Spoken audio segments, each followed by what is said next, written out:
Es-tu en train de me dire que je suis une victime? Eh bien, ce n'est pas de ma faute. Ma mère est tombée enceinte de moi quand elle avait 17 ans. Ce n'est pas de ma faute. Mon père n'était pas là. Ce n'est pas de ma faute s'ils n'ont pas pu s'entendre. Il a dit, tu as grandi depuis. Tu n'as plus 10 ans maintenant. C'est toi qui prends les décisions. T'es là à pleurer quelque chose qui t'est arrivé quand tu étais enfant. Tu n'es plus un enfant. Tu es un adulte. Tiens-toi responsable des choses stupides que tu fais. Crois-tu vraiment que c'est à cause de tes parents que tu joues aux jeux vidéo? Non, alors de quoi est-ce que tu te plains? Ok, ton père n'était pas là, mais ta mère a fini par se marier. De quoi est-ce que tu te plains? Il est allé travailler chaque jour. Il ne t'a jamais battu. Il ne t'a jamais abusé. Ta mère a fait tout ce qu'elle a pu. Alors de quoi est-ce que tu pleures? Tu as grandi dans une maison. De quoi est-ce que tu pleures? Quelqu'un t'a volé de l'argent parce que tu n'as pas fait ce qu'il fallait? De quoi est-ce que tu pleures? Personne n'est venu chez toi pour te tabasser. Grandis un peu. Principe numéro 2.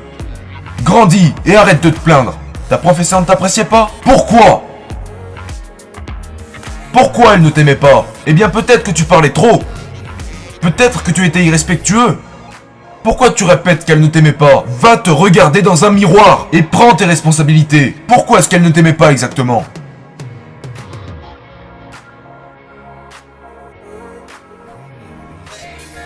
Donc j'ai commencé à travailler dur. Et j'ai réalisé que j'étais un Afro-Américain et de ce fait, je devais obtenir un diplôme, un doctorat, afin de pouvoir faire ce que je voulais faire. Et devinez quoi? J'ai dû me lever même si c'était dur. J'ai dû prendre possession de ma vie, prendre possession de mon temps, prendre possession de mes journées. Vous avez un téléphone, mais vous n'apprenez pas une nouvelle langue. Vous avez un téléphone et vous ne savez pas faire de calcul. Vous avez un téléphone, un smartphone, vous pouvez aller sur internet, mais tout ce que vous faites est en lien avec les réseaux sociaux. Pendant que Mark Zuckerberg empoche des milliards là-dessus.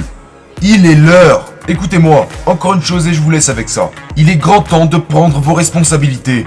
Tu es une mère et tu veux que ton fils lave ses vêtements? Apprends-lui à le faire. Apprends-lui à séparer les couleurs du blanc. Maman, au lieu de laisser ton garçon cuisiner, apprends-lui à cuisiner. Laisse-le prendre ses responsabilités. Envoie-le faire ses courses. Il pourrait dire qu'il ne sait pas cuisiner comme toi, mais donne-lui une date. Donne-lui 2 jours. Prenez vos responsabilités. Montre-lui comment mettre de l'essence dans la voiture. Des responsabilités. C'est ce que j'enseigne à ma fille. Quand nous allons à la station d'essence avec ma fille, ma petite fille sort de la voiture et met de l'essence dans le réservoir. Une fois, quelqu'un m'a demandé « Pourquoi tu demandes à ta fille de mettre l'essence ?» J'ai dit « Parce que je dois être un enseignant. Un jour, je pourrais mourir à bord de la voiture. Et elle aura bien besoin de savoir comment on met de l'essence dans une voiture. » Je veux que tu poursuives un rêve. Pourquoi? Parce que l'énergie vient des rêves. Mais tu ne vas pas t'arrêter là. Car ce rêve peut nécessairement se transformer en réalité. Et d'un seul coup, boum, c'est toute ta vie qui change. Donc je veux que tu rêves matin, midi et soir. Et je ne suis pas en train de vous raconter des conneries. Ce que je veux dire, c'est que quand tu rêves, tu dois comprendre que c'est un symbole. Tout est là. Quand tu te réveilles, tu suis un style de vie. Et tu dois juste assembler les pièces du puzzle. Alors fais ce qu'il faut pour que ça arrive. En tant qu'étudiant, vous êtes dans la dernière phase du rêve. C'est tout ce que j'essaie de vous dire. Je veux que vous rêviez. Vous êtes des étudiants en première année? Rêvez. Vous êtes en deuxième année? Rêvez. Si vous avez 17, 18 ans, vous pouvez encore un peu. Mais si vous avez plus de 19 ans, vous ne devez plus rêver maintenant. Arrêtez de rêver. Si vous avez plus de 19 ans, les rêves, c'est terminé. C'est terminé. Maintenant, c'est du concret. Qu'est-ce que vous faites le lundi? Qu'est-ce que vous faites le mardi? Qu'est-ce que vous faites le mercredi? Vous devez être très spécifique. Il est grand temps d'assembler chaque pièce de votre puzzle. J'ai rassemblé mes pièces. J'ai terminé mon puzzle. Et j'ai bâti cette vie de A à Z. J'ai fait ce qu'il fallait pour que ça se passe. Mon père n'était pas présent pour moi. Ma mère travaillait comme 4. Personne ne m'a aidé à monter jusqu'ici. J'ai dû me lever. J'ai dû aller en classe. J'ai dû lire, j'ai dû étudier, j'ai dû écrire et j'ai compris que ce rêve est réel, mais que le style de vie l'est encore plus. Vous arrêtez pas de voir des gens à la télé et vous voulez devenir comme eux. Non, c'est du concret là. Tu as ce qu'il faut? Est-ce que tu seras prêt à continuer même étant malade? Es-tu prêt à ça? Vous êtes prêt pour quoi? Vous êtes prêt pour rêver? Pour la belle voiture? Ce que je déteste avec cette nouvelle génération, c'est vos comptes Snapchat et Instagram. Parce que vous pourriez vivre des choses à la place que vous ne vivez pas. Quelle histoire vous aurez à raconter? Oh, une fois j'ai eu 300 likes sur une photo?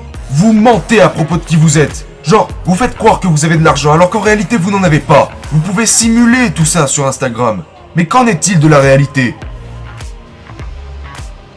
Laissez-moi vous suivre chez vous. Laisse-moi voir à quoi ressemble ta maison. Laisse-moi voir ce que tu conduis. Laisse-moi voir ce que tu as vraiment. Vous êtes tous faux. Vous voulez un certain style de vie mais vous ne voulez pas faire de sacrifices.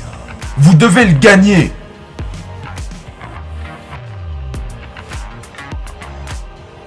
Si nous perdons, nous travaillons. Si nous gagnons, nous travaillons. Regarde, si nous sommes malades, nous travaillons. Si tout va bien, nous travaillons. Si nous sommes riches, nous travaillons. Si nous sommes pauvres, nous travaillons. Peu importe ta situation, tu dois travailler. Et je te le dis, tu en sortiras plus fort.